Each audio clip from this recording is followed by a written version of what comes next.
Hello students, welcome to our channel.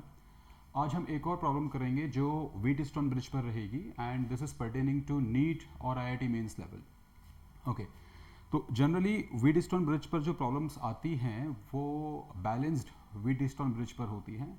ये वाली जो प्रॉब्लम है this is for unbalanced Wheatstone bridge. How can we tackle with an unbalanced Wheatstone bridge? Just for the sake of clarity, Wheatstone bridge is balanced if the ratio of the resistances, means this resistance upon this resistance, if it is equal to this upon this, then such kind of Wheatstone bridge is known as balanced. लेकिन यहाँ इस case में जो ratio बन रहा है this is 4/7 on the left hand side and 4/2 on the right hand side, hence it is not a balanced Wheatstone bridge. अगर ये Wheatstone balanced होता तो आप सिंपली इस बीच वाले रेसिस्टर को 2 ओम को यहाँ से हटा देते and then this 4 and this 4 would have become into series, 7 and 2 again in series, and then you can get the parallel combination of the two branches. But उस तरह का जो मेथड है वो यहाँ एप्लीकेबल नहीं रहेगा बिकॉज ये 2 ओम का रेसिस्टर है, इसको आप यहीं पर रखेंगे, it will not be detached from the circuit. So how to proceed with this problem? This can be done by mesh analysis और by nodal analysis.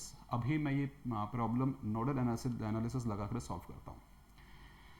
Okay, so nodal analysis लगता है नोड्स पर. नोड्स से मतलब है जहाँ पर 3 या 3 से ज़्यादा वायर्स आकर के और एक जंक्शन बनाते हो. हमारे इस केस में ये एक नोड है, ये भी एक नोड है, this is also a node and this is the fourth node. इनमें से हम 2 नोड्स आइडेंटिफाई कर लेते हैं, node number 1, node number 2. Okay, now किसी भी सर्किट में आप किसी एक जगह पर अपने मन मुताबिक पोटेंशियल मान सकते हैं, कहीं पर भी. तो फॉर दिस मैंने इस पोजीशन पर सपोज कीजिए कि 0 वोल्ट एज्यूम कर लिया. If it is at 0 volt तो ये जहां तक भी कनेक्टेड है विदाउट हैविंग एनी रेसिस्टेंस वहां तक 0 वोल्ट ही रहेगा. Means this position is also eight 0 volt. Similarly अगर ये 0 वोल्ट है तो बैटरी की वजह से ये सारे पॉइंट्स बन जाएंगे 20 वोल्ट्स पर. So this is at 20 volt. जो नोड नंबर 1 है मान लीजिए कि उसका पोटेंशियल V1 है और नोड नंबर 2 का पोटेंशियल V2 है.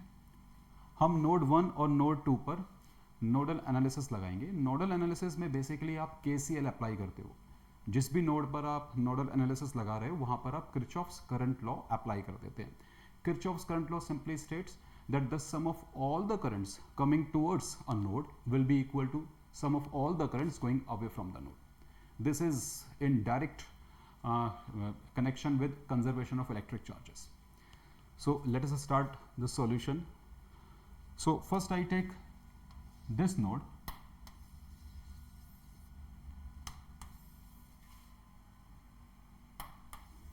okay. So here at this node आप मान सकते हैं कि current X right hand side पे जा रहा है, करंट Y मान लीजिए डाउनवर्ड आ रहा है और current Z let it be like this. So इस नोड पर मेरे डायग्राम के हिसाब से Z amount of current node की तरफ आ रहा है और Y और X नोड से दूर जा रहे हैं. So as per KCL I can write Z equals to Y plus X. This is directly KCL. Now Z, Y और X को आपको रिप्लेस करना है. रिप्लेस करने के लिए हम ओम्स लॉ अप्लाई कर लेंगे. Ohm's law is I equals to V by R. सो जिस रेसिस्टर में Z अमाउंट ऑफ करंट चल रहा है उस रेसिस्टर के जो 2 टर्मिनल्स हैं उनके पोटेंशियल्स क्या हैं. सो ये पॉइंट जो 4 ओम का लेफ्ट हैंड साइड है यहाँ 20 वोल्ट है. So this is at 20 volt. इस पॉइंट को आपने V1 माना है. सो इसके अक्रॉस जो पोटेंशियल डिफरेंस आ जाएगा it will be 20 minus V1. So 20 minus V1 upon the resistance से 4. ये हमने Z की वैल्यू सब्स्टिट्यूट कर दी है. So this is equal to Y. Now Y is in the vertical resistor. This is at V1. This point is at V2 voltage. So since ये current Y downward जा रहा है इसका मतलब V1 potential ज़्यादा है और V2 potential कम है. So I can write V1 minus V2 upon the value of the resistance, that is 2. Similarly writing for the x के लिए आप लिख सकते हैं this point is at 0 volt, so this is simply V1 minus 0 upon V4. तो ये KVL equation है for this node. इसको मैथमेटिकली थोड़ा सिंप्लीफाई कर लेते हैं हम लोग. तो I am multiplying the equation through out by 4.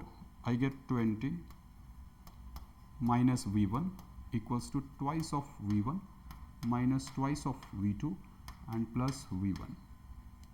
Okay, so this will give me 2, 3, 4 V1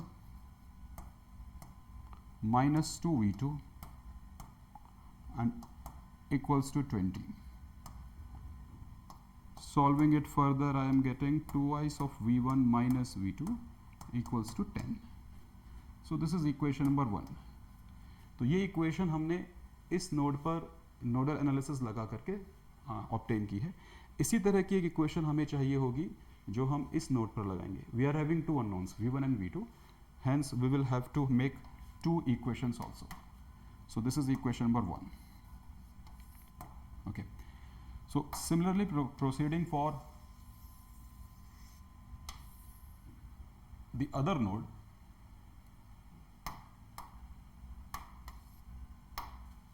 node number 2.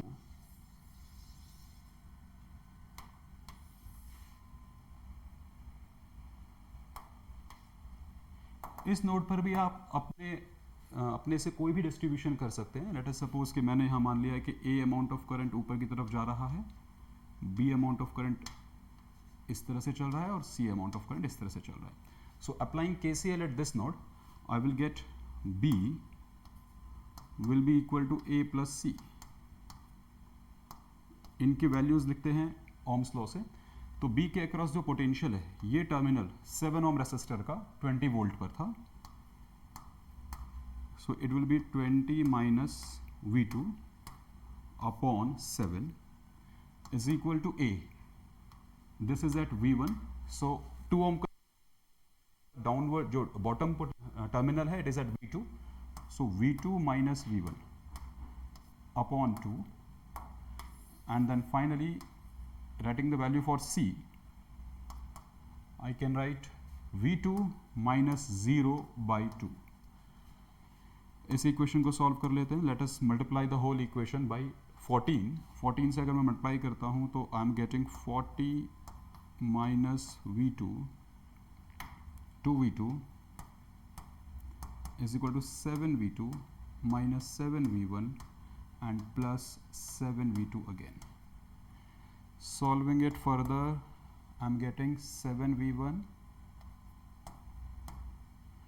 and then 14 minus 16 V2 equals to minus 40. So this is equation number 2. तो अब आपके पास दो इक्वेशंस हैं और दो अननोन हैं. आप इनको सॉल्व कर सकते हैं. Just rechecking it. 7V1 14 and minus 16. Fine. So अब इन दोनों इक्वेशंस को हम अगर सॉल्व कर लेते हैं, और इसको सॉल्व करने के लिए हमें कोई एक कोफिशिएंट बराबर बनाना पड़ेगा, इक्वल बनाना पड़ेगा.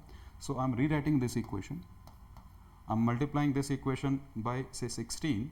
So I will get 32V1 minus 16V2 equals to 160. And now adding these two equations, subtracting these two equations. So subtracting equation 2 from this equation, the final result, final equation that I will have is 32V1 minus 7V1, that is 25V1, minus 16V2 minus plus 16V2 0, and this would be then 200. So V1 is coming out to be 8 volts. V1 is 8 volt. So if now V1 is 8 volt, we can get the value of V2. So how much will V2 be? So V2, calculating it from this equation, equation number 1, I'm getting V2 equals to twice of V1 and minus 10. 16 minus 10 that is 6 volt. So V1 is 8, V2 is 6 volt. These are the final results. Okay. हमारा जो question था वो ये था कि ये current I कितना है और इस पूरे सर्किट का equivalent resistance as seen by this battery वो कितना है. So I am now erasing the whole calculation.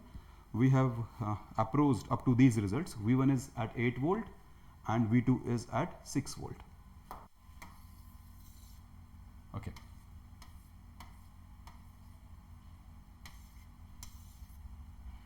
See, now as per this battery 20 volt, the current I, if I get somehow the current I can get the value of the resistance as per the Ohm's law.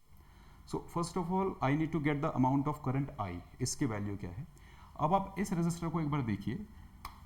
हमारी calculation बता रही है कि जो V1 की value है वो 8 volt है और जो V2 की वैल्यू है वो 6 वोल्ट है. इसका मतलब इस 2 ओम के अक्रॉस जो पोटेंशियल डिफरेंस है it is 2 volt.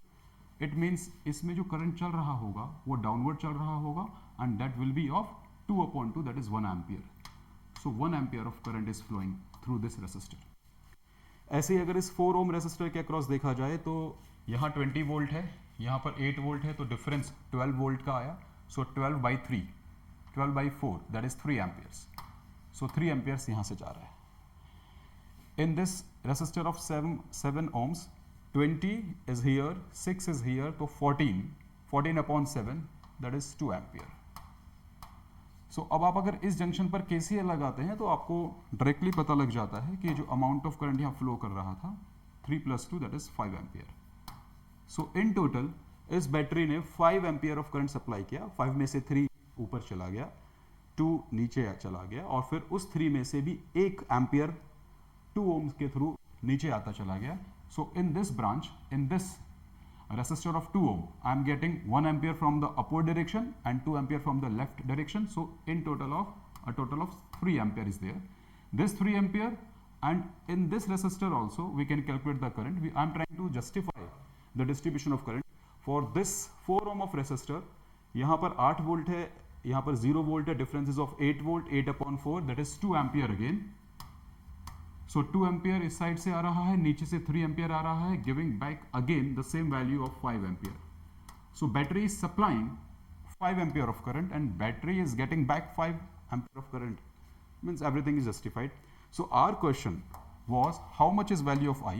So total current supplied by the battery is 5 ampere. And now since the battery itself is of potential difference 20 volt and it has to supply 5 amperes of current, hence R equivalent as seen by the battery must be 20/5, that is of 4 ohms. So this is the solution. I hope you have understood this problem. If you have any query and any question you want to ask, you want me to make a video over that, please share the problem on the channel. Thank you.